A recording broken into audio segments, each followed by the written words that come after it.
तिसरा प्रश्न बघा, आता हा नवीन टॉपिक थोडा वेगळा आहे. 2, त्याच्यानंतर आहे 5, 12, 27 आणि क्वेश्चन मार्क. काय होईल तर इथं आपले सगळे लॉजिक लावून पाहिजे. सगळ्यात पहिला लॉजिक काय असला पाहिजे आपला, की दोघांमधला फरक कितीचा आहे. 2 आणि 5 मध्ये कितीचा फरक दिसेल तुम्हाला, 3 न वाढलाय. ठीक आहे. 5 आणि 12 मध्ये 7 न वाढलाय.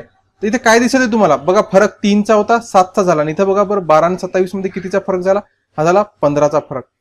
तर इथं 15 न वाढलाय. तर काय दिसत आहे बघा, इथं हा जो फरक होता हा 4 न वाढला, इथं कितीने वाढला, 8 न वाढला. म्हणजे फरकाची काय होत आहे, दुप्पट होत आहे.